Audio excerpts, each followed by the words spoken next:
We can hear you, buddy. Thank you, Chris. We got Scott. We got Digi10. Cool, man. Cool. Okay, we got some people coming in. They'll have to get the message out on Instagram themselves. So we got the FX6 here. Let me balance it up here on the Sockler. What are you guys' thoughts on the FSB6? Thank you, Chris. The Flowtech. I have this Flowtech, and shout out to Jimmy Grobe, my first AC. He hates this tripod. The Flowtech is not his friend. I don't know if you guys have ever tried it. I love it because, you know, you can pop up and down. This is why I bought it. I bought it because of this, right? It's like instant height. Sorry if that's horribly loud on your ears, guys. That's why I bought it. But the problem is like when you got to go super low, it doesn't go low very well. I don't know if you guys have experiences with that, specifically with the FSB6, but it's one of those things where it's like we can't figure out how to make it go super low without it driving us nuts. But my favorite feature of it is the side load right here. If you unscrew this, I absolutely love that. There's no sliding. There's no nonsense with it. But this isn't the new head that comes with the Flowtech anymore. I pieced this together very DIY, right? I bought this head during COVID for like $200, which was a steal. During COVID, I got some mad deals. And then later on, I picked up the legs. But now if you buy these legs new, the Flowtech legs, if you buy them new, you get some weird new head. And I don't think it works with the side load. I don't know if they make it with the side load anymore. So yeah, it's a weird time, I know, but it's a rainy day here in LA. And I thought, well, I got to prep for a job. And I'm usually just sitting here listening to Spotify when I prep. And I thought, well, let's see if anybody's got some messages, questions or something like that. And I will try my best to, or we just talk, we chat it up. Some people have been going live lately and I've been a little jealous of that. And I'm like, man, I want to try to go live. And I'm trying this with the Blackmagic Video Assist, the 12G HDR Video Assist. I got that getting a signal from the Sony RX100 Mark VII. Okay, so that little pocket cam is sending out via micro HDMI to the Video Assist. And then the Video Assist is acting as my webcam via USB-C into the Mac Pro. But then I have the deity mic plugged into the RX100. So you'll have to let, so everything is in focus, obviously, because it's just a little pocket camera. But so that's the kind of setup there. But as you'll see, I got off a music video last week. So this thing is a little nuts still. When I do documentary, I only take one lens, guys. I'll show you. This is the lens. You probably already know if you've been on the channel for a minute.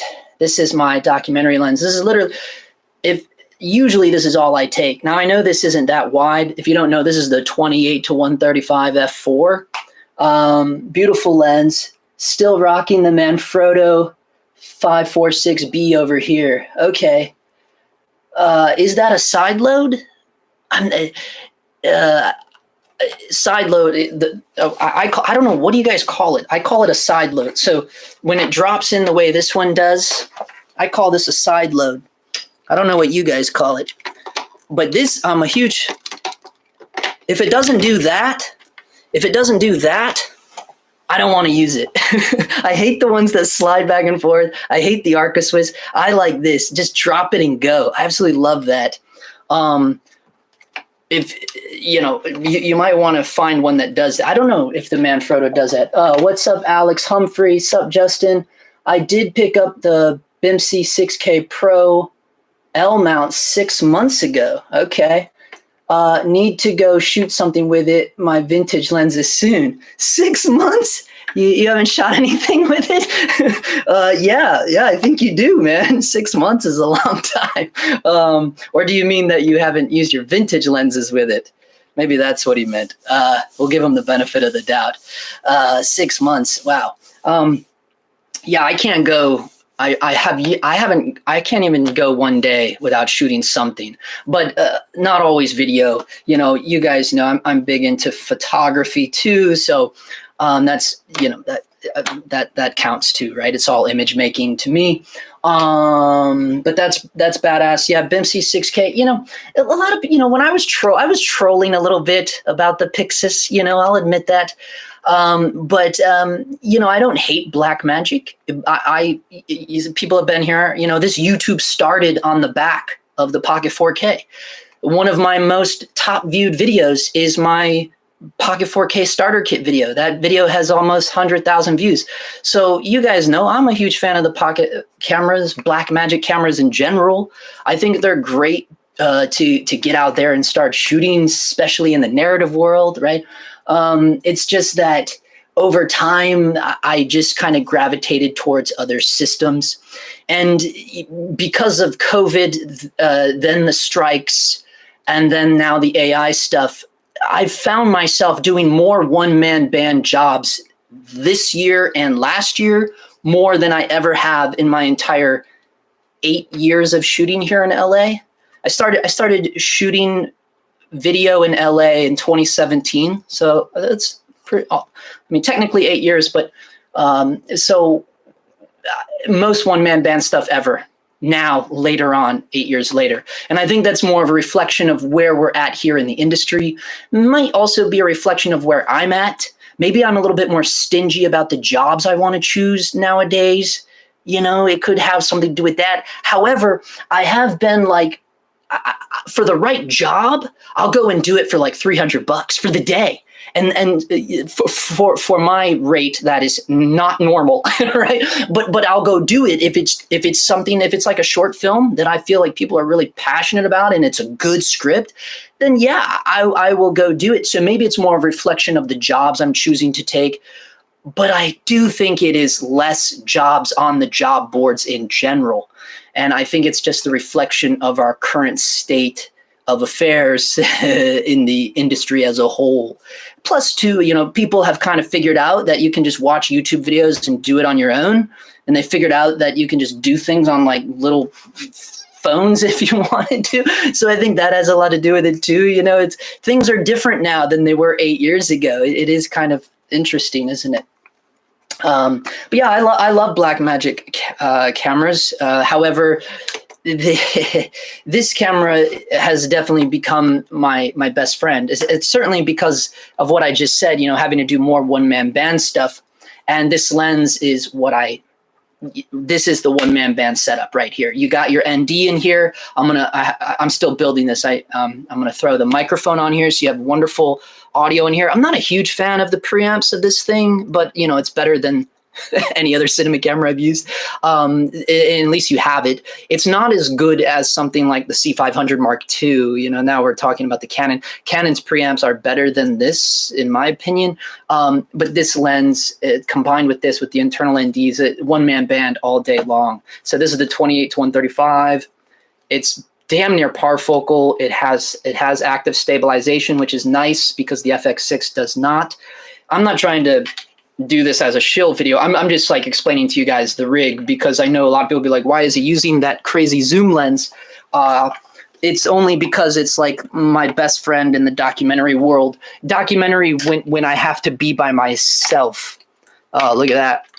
I praised that tripod and then I didn't even lock it in all the way. There we go. No, it's not locking now. It's a weird angle. Okay, man, chill out. There we go. There, it's locked. Okay. Anything else? What do we got there? Yeah. You'll have to forgive me. I got my computer set up way over there, so I can't quite see the chat. Okay, so I'm gonna throw this big bad, and I keep up. The guy I bought this from, guys. Most of the stuff I buy and talk about on the channel, I buy it off Facebook Market. So and I know a lot of that is, well, actually, this lens I bought on Craigslist. I think I got this like 2 or 3 years ago. This was the lens. I bought the lens before I bought the A7S III. You'll have to tell me if my audio is peaking, because it's looking like it's clipping. You'll have to let me know if I'm, I got that weird little kid voice. So let me know if the audio is clipping out there. But I bought this lens before I bought the A7S III. If you guys follow the channel, that was my first Sony camera, the A7S III. And that's why I got in. This lens is why I got into the Sony ecosystem. That sounds nuts, but that's how much faith I have in this lens. I love it. So the guy I bought it from off Craigslist, he had this NiSi, what does he got on here? A 1/8 Pro Mist. It's basically like NiSi's Black Pro Mist, and I just live on there. I've never taken it off. And it's a great filter, though, honestly. I mean, looks good on this. It's only an 8, so it's not too crazy, you know. I've never been on a documentary, and they're like, what's up with the diffusion? You know, so that's nice.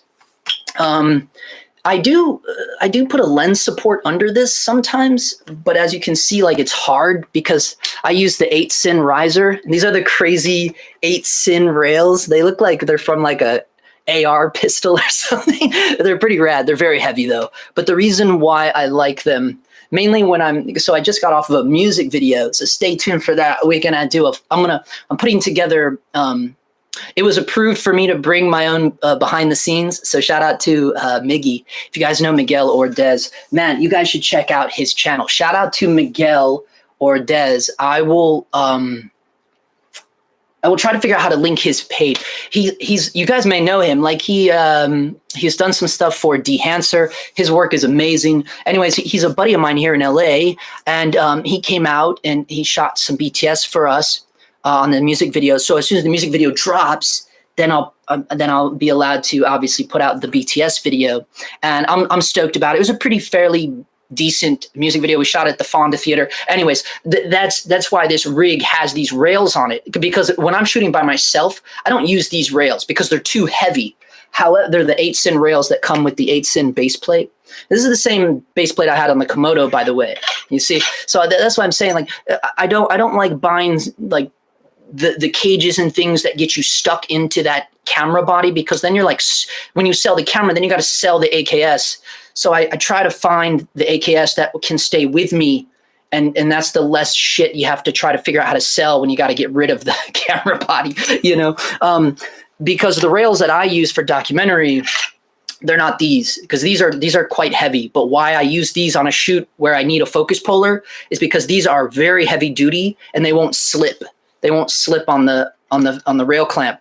What does slip is the Smallhd carbon fiber rails. They're horrendous to use with a follow focus motor, which I have here somewhere. I'm not sure where they are, but maybe I'll find those in a hot minute. But yeah, so I don't recommend using any of those Smallhd carbon fiber rails to put a follow focus motor on, because it will buck. They slip. They're just way too slippery. So that's why I use the heavy duty rails when I'm on a real job where I need someone pulling my focus. But normally what I'll do is I'll throw my Smallhd carbon fiber rails in here and just give this lens a little bit of support. I mean, you can see, like, you know, the FX6 has a nice mount, but this thing just freaks me out. You know, I got all these cables. These cables are rigged up here from the music video. So I got to clean all this up. I don't do the, you know, like, that's why I have to have like, on the jobs where I can have a first AC, is usually the first thing that I'll book, is because I don't know how to, you know, and then when we wrapped, I was just like, just leave it, who cares? And I just throw it in the bag and I go home. So I gotta, you know, when I'm on my own, I gotta figure out how to reroute all the cables and everything. It's just like the bane of my existence. This is probably my favorite piece on this set here, though. Check that out. You guys know what that is right there? You know what that is? That's the Smallhd AirTag little thing that Smallhd makes, and I love it. You guys know my garage got broken into. What was it, like 2 years ago now? Was it 2 years ago? Yeah, I think it was. It was two Septembers ago, not last September, but the September before last.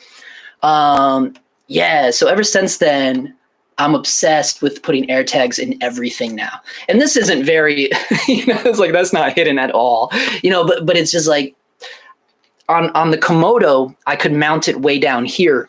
So this is kind of rad about the 8-sin base plate. Again, the same base plate I used on the Komodo. I don't know if you guys can see down in there, but there is, let me see if I can tilt it for you. Nah, you can't see shit. There are some 1/4-20s up under there as part of the base plate. And the Komodo sat high up enough off of the base plate where I could put the AirTag up under. So the AirTag sat between the bottom of the Komodo and the base plate. It was just like sandwiched in there, and you know, nobody would have ever saw that. But on this thing, it doesn't fit right. You know, it's the FX6 is right on top of it. So, and a lot of that is because, here's the thing, I'm not really a fan of the design of this camera. So if I pop this lens off, I'll show you something weird about this. Look how high that is. See how much space is between where the bottom of the camera body is and where the actual mount is? It's just so weird to me. Like it's just like a tower. I don't know. I'm not really a fan of that. But you know, that's like a minor thing. You know what my dream was always with doing the YouTube thing. Let's see. Hold on, Alex. Sorry, I just saw this. My Manfrotto nitrogen tripod. My Manfrotto nitrogen tripod tips in as well. Oh, it tips in as well. Oh, he calls it.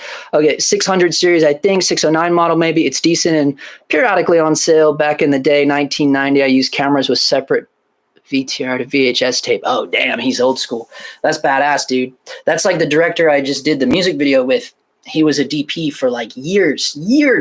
Like I think he's been shooting for like 20 years. So that's awesome, man. I love that.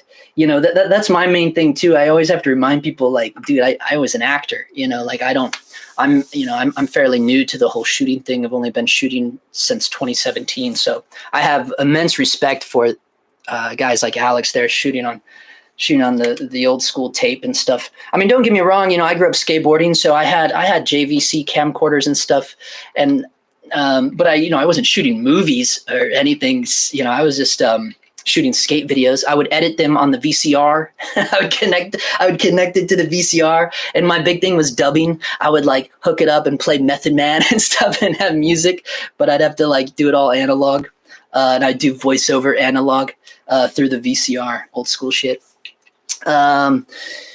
Anyways, yeah, we still got the wooden camera plate on the back. Not a big to do. So that's generally what I like to do. I like to rock this big ass lens, and the mic is pretty decent mic. I use my YouTube mic. I'm obviously not using it now, but that's the Sennheiser. Is that weird? I don't use a shotgun mic. I use a boom mic, but it sounds so good. And it has a way further range than like a normal boom mic or a shotgun mic. It's just, this is the MKH 416, the Sennheiser. I guess it doesn't matter, right? Like it shouldn't matter what you use. But I love the sound quality out of this. I love it for anytime you guys hear a YouTube video of me and I sound normal, I don't sound like a squeaky little kid, is because I'm using this microphone. This microphone is so good at like bringing the highs down. So good, man. So this is what I've been using on the FX6 here. And I did this weird thing where I like, this is not the right, you guys know, man, I'm super DIY. So I got this dead cat off of something else, but it's too big for the Sennheiser. So what I do is, because I got this off of eBay, I don't buy, this camera I bought new, funny enough. But there's a lot of crap I don't buy new. I don't really like to buy new stuff. The camera, though, I got lucky and bought it new because I sold a bunch of stuff. I sold a bunch of gear. Not a bunch of gear. I sold a camera cart, and I sold my Leica M6, and I sold the FX30. So I sold those 3 items, and I had more than enough to get this brand new FX6. So that's what I did. That's what I did last summer. And you guys know the story on that. Don't need to go into that. So I already did a video on this, but this is, I took this off. Do you guys know about this? I don't know how many of you guys shoot FX6, or if you're wanting to, if you're going to, I took this off. This thing broke off, or it didn't break off. I took it off, but they tell you that if you don't take it off, that it will break off. What I'm talking about is like the mount, the shock mount that comes stock on the handle. And, everyone made me so nervous about it that I took it off, and I just put some gaff on the top there to kind of protect it because it's just kind of opened.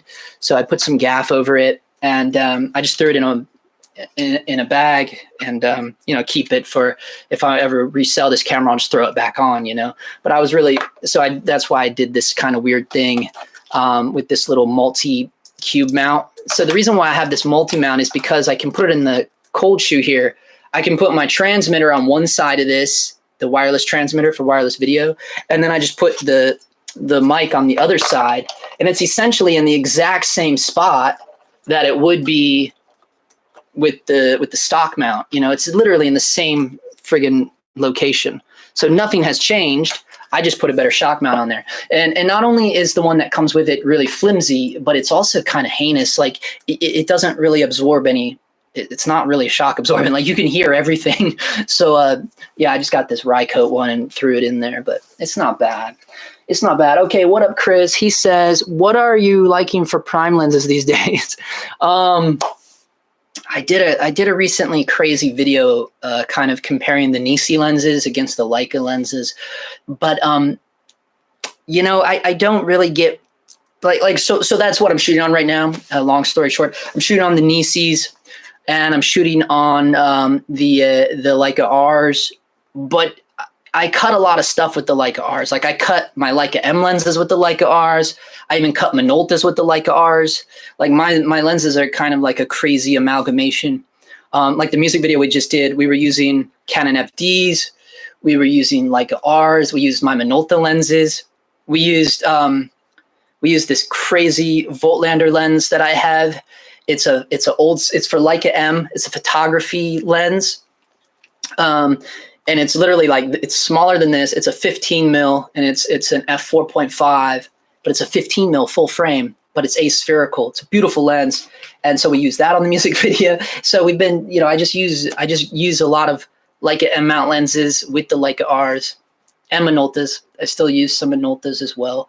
Actually, that crazy zoom lens, that $100 24 to 50, $100 20, let me grab it. I'll show you. I got my lenses here. You know, I got them in the old Harbor Freight Apache case. All right. And I'll show you what I'm rocking with nowadays. I'm in the corner of this office here. You'll have to excuse me. All right. I'll show you. So there is a lens inside of here that I absolutely love. I use it all the time. So one side is the viewfinder. This is super geeky here. This is like, you know, if you know anything about rangefinder photography, you have to use a viewfinder. But this is the lens. This lens is insane. Look how tiny it is. That's a 15 mil. It's so crazy, but it's aspherical. So that's what I mean. The M mount lenses. So here's why I got into M mounts. Here's Xavier still using the Tokina 24 to 70. Man, I wish, man. Yeah, it broke. Chris is right. It broke. I was on a job. I was shooting a documentary piece for BB Bastidas. Shout out to Baker. If you guys know anything about skateboarding, BB Bastidas was a graphic designer for Baker skateboards. So I was super stoked. This was a few years ago, back when I was still using the Sigma FP. And I went out there and I shot a thing for him. He was painting a big mural in North Hollywood.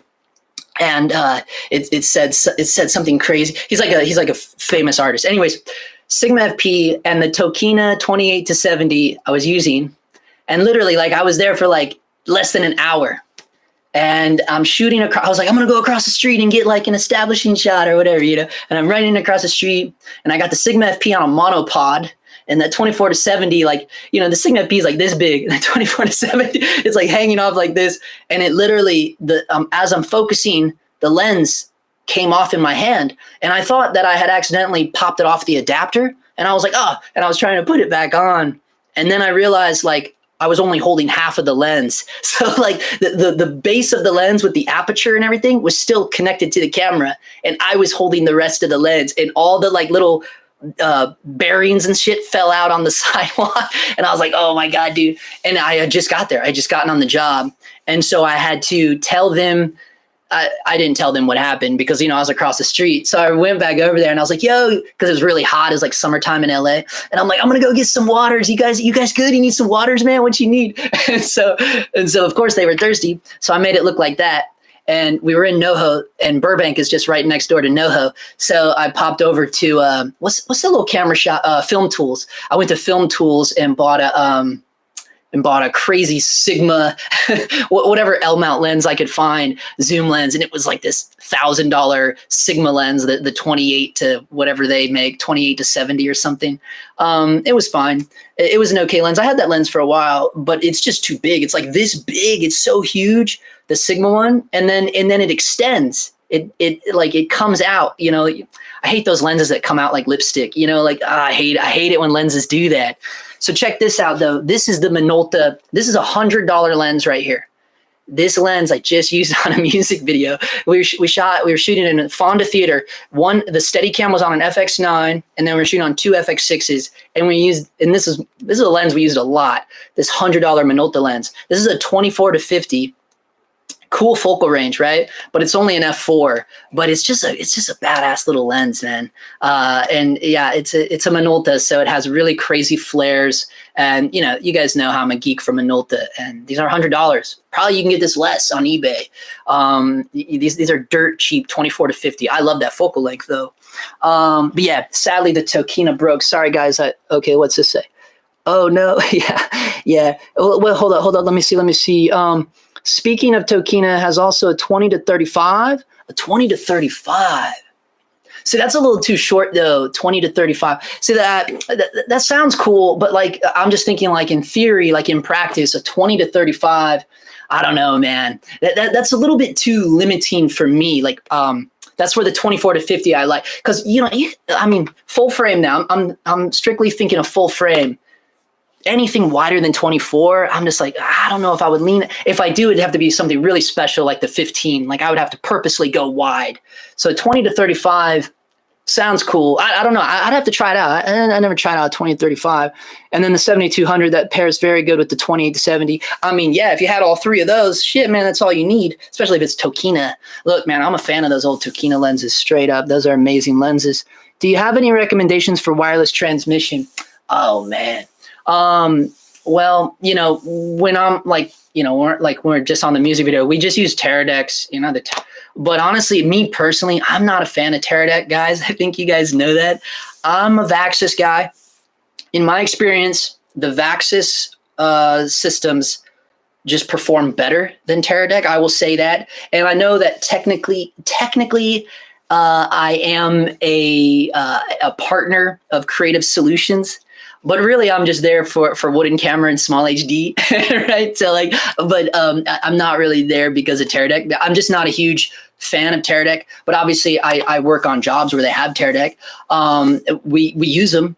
But if someone was to ask me what I think we should rent, I think I would try to get of that. The only reason why we use teradek so much is because other people have it. Right. And I work on jobs where we like to save budget. So like what I mean by that is like the director came, he already has a teradek.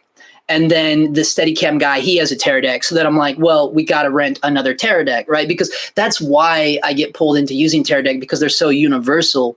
And otherwise, I'm not going to make budget I'm sorry, I'm not going to make production shell out more budget just to get the wireless that I prefer, when essentially, it's negligible. But in my experience, I've just had a more positive working experience using vaxis over teradek.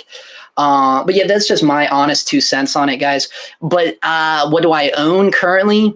I own this weird system from this company called Shimble.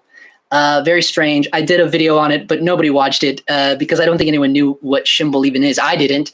It's one of those things where they sent me something, but it works, but it's not, I don't use it on jobs. The latency is too bad. I use it on corporate clients where, we don't need a focus puller or a documentary. I use it when it's just for reference. It's a pretty interesting kit because it was a 2-to-1 and it comes with a monitor with the wireless built in. And so that's pretty cool. So they're called Shimble, SHIMBOL. If you want to check it out, it's very inexpensive. I did a video on it. If you want to check it out, the image quality of that little monitor is beautiful, and it has a built-in recorder. Now it doesn't record ProRes, but it records like H.264. Basically, it records proxies. It's pretty rad for what it is with the built-in receiver. It's pretty nice. So that's what I use on really, really low budget jobs. Otherwise, we just rent. Yeah, I know, long-winded answer. I know. My current favorite, 3 years now, Lens Baby Twist 60, like a super center short petzval full frame. Wow. Yeah, the petzval lenses, man. You know what's funny? I did a video on a petzval lens, and that was a long time ago though. Like back when right before I got the Komodo, I did a video on the petzval, and like nobody watched it. But those lenses are quite interesting. And then what's that movie? Beautiful. What's the the movie with the Poor Things? Poor Things came out, and they were using those same petzval lenses, and I'm like, oh my god, those lenses are crazy. I love those lenses. So that's nice. They are pretty cheap. Oh, hey, subscriber to the channel and saw this pop up. Thanks for the filter footage reviews you've made. Thank you, guys. Yeah, that filter video didn't do so hot, did it? It's like I don't know if the algorithm knew where to put it, or I guess I very rarely do I chase trends. I just do the videos that I want to do at the time, and sometimes it doesn't do so well. So the filter video kind of plummeted, but it's okay. I had it, I did it. So it's like, I'm not going to put it out. I already took the time to make it. So yeah, it's out there. And for those that need to compare filters, it's out there, educational purposes, Oh, that's nice. Why is the C300 Mark II low-key better than the C500 Mark II? I've shot twice on the latter, trying the former soon. Might even shoot it over the C500, considering its amazing shadow performance. Hold up. Oh, I'm sorry, Mark III. Yes, okay, I thought that said Mark II. Yeah, the C300 Mark III is low-key better. Well, here's the thing. Whoa, hold up. Let's pump the brake. Hold on, chat. Okay, so C300 Mark III. Okay, that I know some people say it's better than the 500 Mark II. I don't know, man. I've shot on both, and I am telling you, what are the advantages? Well, we know the advantages, right? C500 Mark II shoots 6K RAW. Don't forget that, 6K RAW. I believe the C500 Mark II has anamorphic support. I don't know if the C300 does, but 6K RAW, I think, is the main benefits of that C500 Mark II.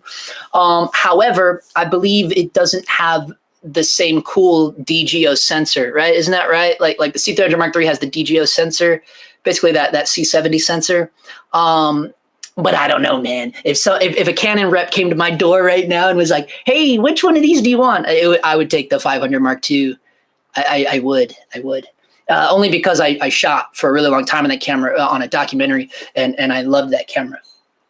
Okay, sorry. Okay, I really love our SLR Magic APO micro primes. Yeah, you know who else loves the SLRs? John Brawley. Do you guys know who John Brawley is? You guys should check out John Brawley. He does a lot of pretty high end stuff, and he's all over on the internet. I'm sure you guys have read some stuff that he wrote on a forum or something. He's everywhere.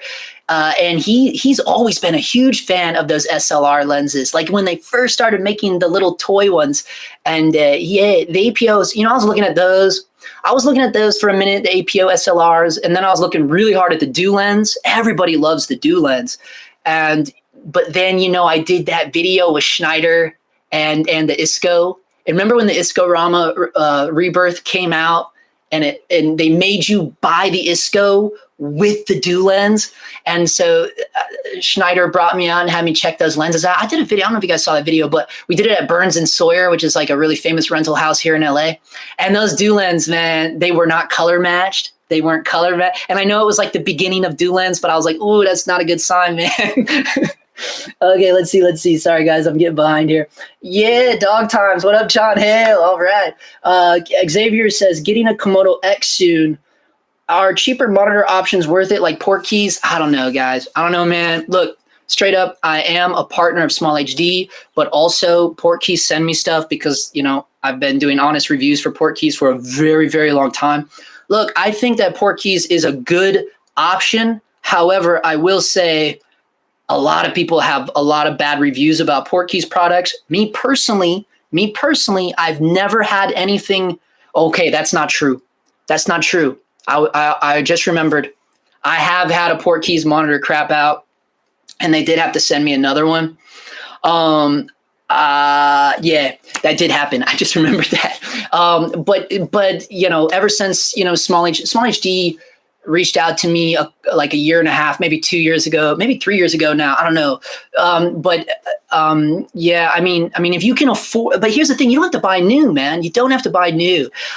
Check out Facebook Marketplace in your area.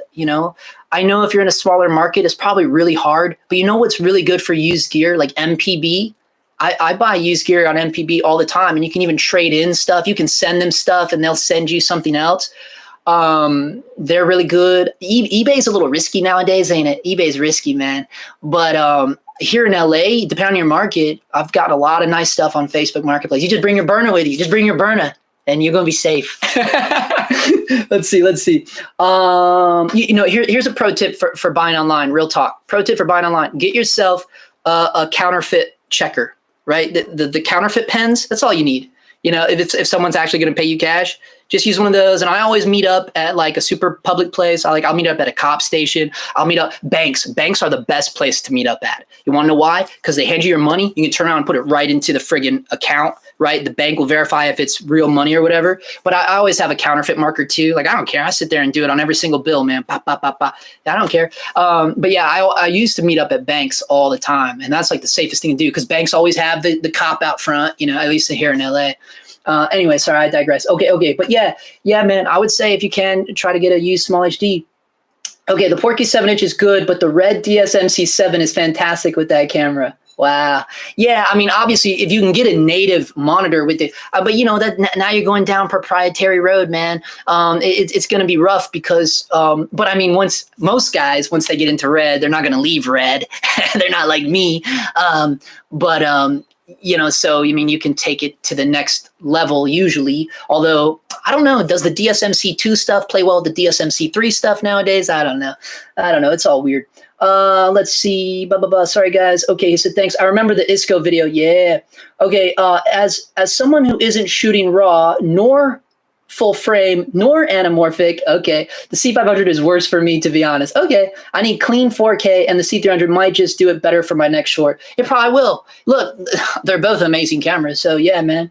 John Brawley rules. Hell yeah, Chris. He says we're watching Shrinking, and he shot at least one of the episodes. That's true. He worked on Shrinking. That's very true. Smallhd B stock has really good deals as well. Thank you, John Hale. That's true. Smallhd B stock. I forgot about that. MPB is amazing. Yes, they are. MPB is amazing. I got the little pocket camera off MPB. The camera I'm filming this with right now. Isn't that funny? I use and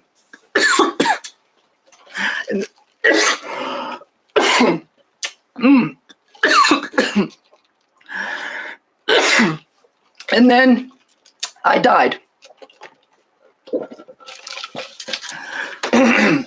Holy shit. You guys almost saw me die.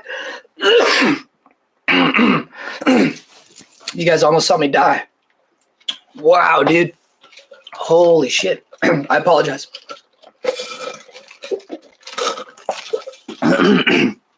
Things to do, things not to do when you're on a YouTube live. Man. Yeah. So I think I have asthma or something. Yeah, PM talk. Don't. Yeah, man, that was a little scary. I'm not gonna lie. Only because, like, you know, I get nervous. You know, that was embarrassing. I'm not gonna lie. I got embarrassed there for a minute. Okay, where was I though? Okay, yeah. So I'm gonna look at this. My Titan arm. What do you guys know about the bright tangerine Titan arms? Do you like them? Do you know anything about them? This is not that, by the way. This is one of those red magic arms. For some reason, I know why we weren't using it. Because see, this is a normal 1/4-20 right here, and the bright tangerine Titan arm is a huge 3/8. So yeah, but these are jank, man. I like all these normal, like, little crappy Noga arms. I've never had one that was awesome until the bright tangerine. The bright tangerine, that did it in, man. And I heard they're coming out with a new one, Mark II, version 2 of the Noga arm. So be on the lookout for that. BM cough. What's a BM cough? Blackmagic cough? What's a BM cough? Oh, was I talking about Blackmagic when that happened? I don't even remember. All right, so yeah, that was a good. We had a good run there. What were we talking about? Man, I killed the mood. I'm a mood killer for sure, boy. Oh man, everything was going good, and then he almost died. So I got this Condor Blue on here. So this is funny. Here's a low key cool thing about the FX6 that I really, really love. Is we have all these, the I/O. The I/O is pretty good on this thing. So what I like about it is I can use the SDI to go to wireless transmitter, right? So I have less latency, because HDMI has latency, guys. So if you can, go SDI to transmitter, and then HDI I use for... Man, what is going on?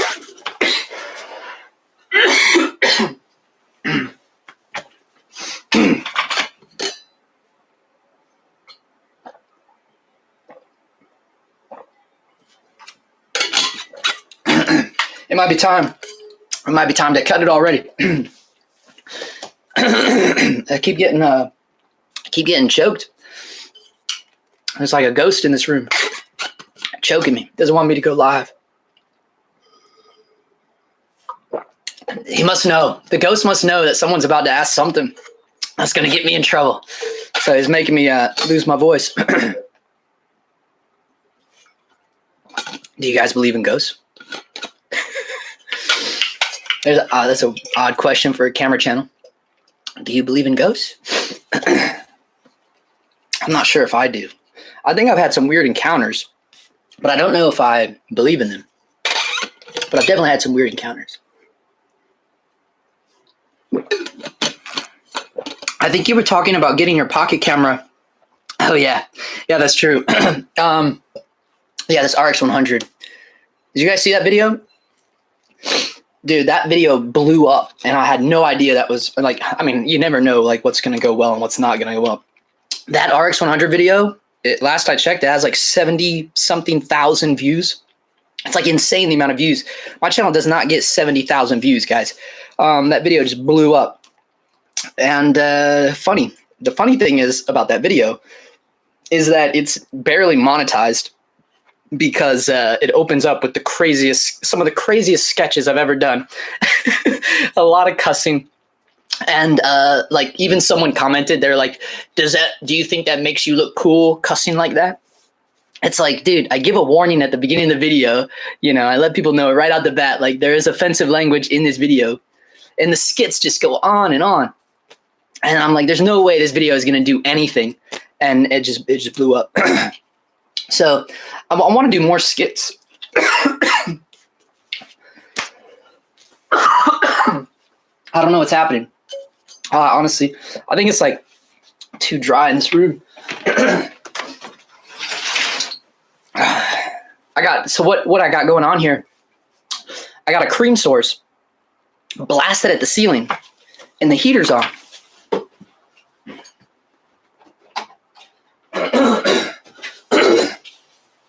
So you can imagine, like, all the heat generating in here. And I think it just got too dry for me. I have really bad allergies. So I turned that heater off. But yeah, I just have a cream source blasted at the ceiling. I was like, screw it, man. We'll just do the Godfather, man. Who cares? Put this on backwards so I don't have, like, crazy. I can't wear my hat backwards. Some people can pull it off. I can barely pull it off frontwards. Let's be real here. Okay, where were we? Yeah, I'm sure you already talked about this, but how do you feel about the IQ of the FX6? Does it feel sterile at all? The IQ? Does it feel sterile? I don't think it does. Something that made me nervous, the first thing was, it was really, really noisy at first. And that freaked me out. Like, I mean, like, really bad noisy.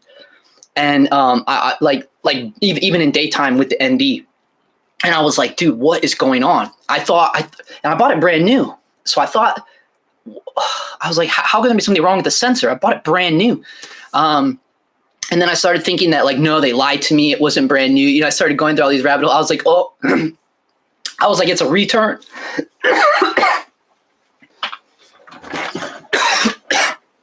It's just too dry in here. It's just so dry in here right now.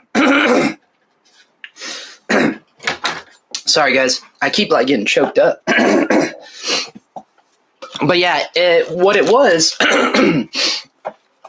you can, I might have to cut it out, guys. It's getting so dry in this room. What it ended up being, though, was the internal noise reduction. You have to go in the menus and turn it off. And then after I did that, beautiful. Beautiful after that. I'm going to grab a lozenge real quick. Don't leave. It was just the noise reduction in camera. That's what it was. Once you turn that off, it's like night and day. It really is. Because before that, I was freaking out. I was freaking out. Do you think all that cussing makes you cool? I would have said yes. Yeah, I think I did, actually. I think that's what I said. I think, yeah, actually, I think it does, John. I always say, like, when someone pisses me off online, I usually say, Richard, you didn't tell us you were a dick. That's a line from Waiting, the old, you guys know about that movie, Waiting? Anyways. But yeah, no, I mean, I don't know, man. I don't think it's sterile. I mean, I don't think it's any more sterile than any other newer cameras, you know? I mean, you think about, like, I don't know, guys. I'm trying not to be so obsessed with the actual cameras anymore. You know, I mean, I feel like everything's so the same, like, you know what I mean? Like, you can potentially get the same results. To me, like, is it 10-bit? Like, that's like the thing, like, I'm like, is it at least 10-bit? You know, if it can do at least 10-bit, then we can do something with it. But, you know, those are like very basic things that I think about. But for the most part, you know, dynamic range is something I care about. I think the FX6 has amazing dynamic range. I don't think it's as good as, you know, I don't know. Is it as good as the Komodo? You know, I don't know. I've been back and forth about that, but it is really good. I will say that. I do think that I am much happier with this camera over the Komodo. 100%. 100%. Do you like that wooden camera V-mount plate? Yeah, I've always used these. I've used these since Komodo. These are amazing. I stand by these. And not because I get a deal with wooden camera. I stand by these things. And by the way, I was a huge fan of these plates before I was a partner with Creative Solutions. And I will tell you that the reason why is because of the fuse protection. They all have fuse protection. What other V-mount plates have fuse protection that works? I don't know. The only ones I know of is wooden camera. That's why, and the reason why I was so gung-ho of them in the Komodo days is because we all knew Komodo had the SDI issues. And I know that was the reason why, is because people, to me, that's my theory. I think the theory, well, that plus they were plugging, you know, I think people were plugging the power to their monitor directly into the battery. And you don't ever want to do that either, right? You always want to go through a plate or a port, you know? So I have my own theories about all that stuff, but yeah, I mean, wooden camera, these plates are awesome. You can make every pro camera made from 2029 up. Well, sorry guys, you can make every pro camera look the same. Yeah, I mean, yeah, that's true. That's my whole thing too. Yeah, that's why I don't care anymore. Like, I mean, obviously, you know, I got this $6,000 camera and he's sitting there going, he doesn't care anymore. But it's more of the friendly features that this camera offers, right? Like the internal variable ND is a game changer. And I know everyone says that, but it really is. You know, I don't have to deal with any, especially like I was saying in the beginning of this stream, like I'm all by myself nowadays. So that helps millions, having that internal ND. And you can map the automatic, you know, you can go in there and tell it what parts of the screen you want to like expose or underexpose or whatever. You can literally map the electronic variable ND. It's pretty awesome. And just all the other friendly features that it has, you know, the dual card slots, you got all the extra IO, you know, the audio. I mean, you guys know, man, like, but at the same time, it's plasticky, you know, it doesn't feel rugged. You guys know, I like things to feel substantial. This camera doesn't feel very substantial, you know, compared to like a Red camera. But it's fine, you know, it has the features. And yeah, they're all going to essentially capture light and shadow. They're all going to do the same thing. So for me, it's like dynamic range. Can it do 10-bit? What's the amount of resolutions and frame rates that I need for whatever projects? That's all I'm really, really, really like concerned about ever. Yeah, so I don't know. I don't want to get too caught up with cameras anymore. I try not to anyways. Okay, sorry, I got behind a little bit. Have you not got a monitor? Not yet. Yeah, we're really far behind. Yeah, so I've been like I used to rock both the Smallhd and the LCD. I just don't do that anymore. I don't do that anymore. Well, it just depends. Sometimes I'll still do it, but on the music video, nah. I have my Smallhd. I keep it in here, and I just have the little Indy 5, and that's what I use. And I usually put it on a Titan arm. But I also have been doing a thing. You might see this. I don't know if you can see this or not. Well, on the music video, we yeah. Sometimes I mount it here. Like I have a little like offset. Let me see what I got. Yeah, I forgot what we were doing. You guys started talking about lenses and stuff. I forgot what I was even doing. I love internal NDs. Yeah, man, totally. Okay, sorry guys. I get an amazing image from the FX30. That's true. That's true. Is there a significant amount of weight to all the talk people pay toward camera-specific highlight roll-off, in your opinion? Is there a significant amount of weight to all the talk people pay toward camera-specific for this camera, or just in general? Yeah, I mean, it is concerning, right? Like he's talking about highlight roll-off. Like how much should we care about highlight roll-off? I mean, yeah, like, I mean, I care about it. I mean, people care about it. I mean, we should care about it, but how important is it really? I mean, I guess it's important. I mean, I don't know, man. It depends, like, how much. Actually, I think it's pretty important because I'm just sitting here thinking about like something like the FP. Man, I don't know. In my experience, maybe it's just the way I shoot, but I couldn't get the FP to perform. To perform well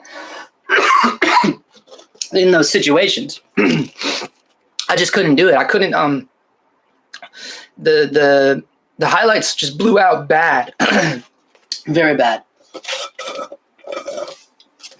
So, you know, I'm thinking about that camera and it didn't have that great a highlight roll off. Yeah. I mean, I don't know. Again, like I feel like it's nerdy talk, you know, but I can understand why people care about that because you don't want something looking like trash, you know?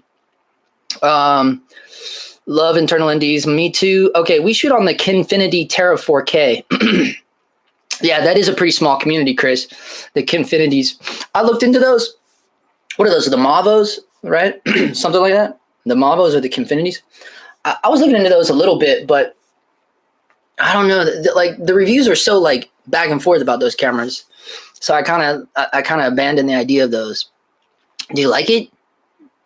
What do you shoot on? Like what do you shoot with it? You know, like what kind of shoots do you do with it? He says those Kinfinity cams are bangers though. Yeah. I mean that's what I've heard. I've heard really good. I was looking at them hard, but I forget.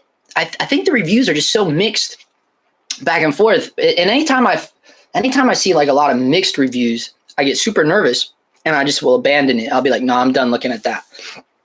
And I don't really rely on YouTube reviews as much as I rely on Reddit. And that's horrible. But this is why I love using Reddit to find out about gear. Because those people, like the Reddit folks are diehard, man, and they will just let you have it. And they're just so brutal about everything. And that's why I love it, because I'm like, dude, this is where you're gonna get the skinny on everything and anything. But you gotta read all of it, right? So what I'll do is like I'll go through, I'll read all of it, but you can read enough of it to where you go, okay, you can start to see the scale tip back and forth, you know what I mean? And to me, like there's so many people on there, you know, I'm a numbers guy, right? So I'm like, okay, what's the percentage of this, right? I mean, that's generally what I do. That's what I do. And I think in that, talking about that Kinfinity, I think the scales were tipped just too far one way. And I was like, nah, I'm out. I'm good on that. And it's really just people sharing their experiences, right? That's why I love it too. Like just sharing their experience. How honest that experience is, well, I don't know. It feels honest, but again, it's internet. So what do you know, you know? And the reason why I like Reddit better than YouTube, even though I am on YouTube myself, is because I know the YouTube bracket, right? So I know, like, I mean, currently, especially nowadays, right? There's a lot of people who just want to make sure that you're gonna maybe buy it because you know that's who they, you know. We don't want to get into that too much right now, but you know, there's that reality of it. So that's why I really don't go on YouTube for reviews when I'm personally reviewing, like researching something. If I'm personally researching something, I'm going to go to Reddit. or just in general, those kind of forums, like Facebook forums, stuff like that. I was interested in the FX6. Then I saw, then I got the Cine back, and I'm loving it with the FX30. Yeah, the Cine back. I was debating on getting that as well, and I ended up being able to sell some things and get the FX6. But yeah, the Cine back looks very cool. Looks very cool. We'll be using it for narrative content, short films for now. The Kinfinity, okay. How has the street photography been going? Oh man, yeah, man. Shout out, insert name, insert name. That's a hilarious name. I love it. I love it, man. So the new channel is up. We have our first episode over there. It's called @LocalCallsPhoto. The Instagram is going good over there. We have like 500 followers, that's why I've been doing a lot of the street photography. So that's why I created the other channel. Like I'm trying not to cross-pollinate anymore, because I know a lot of you guys on this channel weren't really digging the street photography. Well, at least a lot of people were telling me they weren't. Like people were literally telling me they unsubscribed because of the street photography videos and stuff. So I was like, okay, I get it. It's okay. Especially now, like I even started developing and scanning my own film. So like I'm like, okay, I'm not gonna burden this channel with that. So that's why I started the other channel. But it's a totally different kind of channel. It's not a gear review channel. So if you want to check it out, it's so small right now. There's only like 170 subscribers over there. So to find it, you literally have to put in the whole URL. So it's youtube.com/@localcallsphoto. And then on Instagram, it's @localcallsphoto. If you want to check it out, I just posted a bunch of stuff from the rally here, the January 20th rally, and then I posted our first episode is out over there on YouTube, and then on the Instagram I posted. Well, you guys saw the YouTube. I did a long form video of the guy that walked his horse down the mountain. I don't know if you saw that, the guy that survived the fire. Well, I put that in on Instagram Reel on the local calls. Dude, that video has almost 1 million views. So that's how we got like some followers over there. I will have to check it out.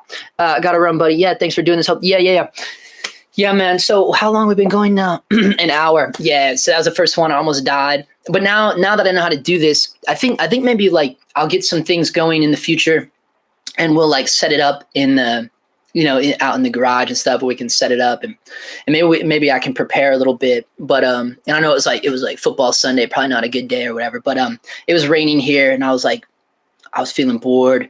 And there's some channels I watch that they're doing lives and stuff, and they only have like 7,000 subs, and I'm like, well, I should be doing lives. I have some people. So yeah, well, maybe I'll try to get better at it and do more of it. It just makes me nervous because I do things like that. I have the cough attacks. I stutter a lot. I go down rabbit holes. I am the type of person that probably needs to be edited, is what I'm trying to say. But I can get over that. I can try to do more lives, I guess.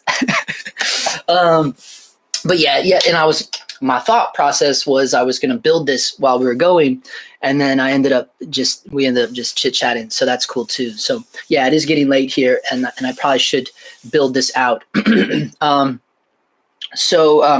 more importantly than that, I need to get a huge glass of water. So anyways, thank you guys for stopping in, and let me know good times. Let me know good times to do this, because I have no clue. Okay, thank you guys for the support, and we'll see you around. Let me see if I know how to. Okay, there we go. Peace. Nope, I didn't do it.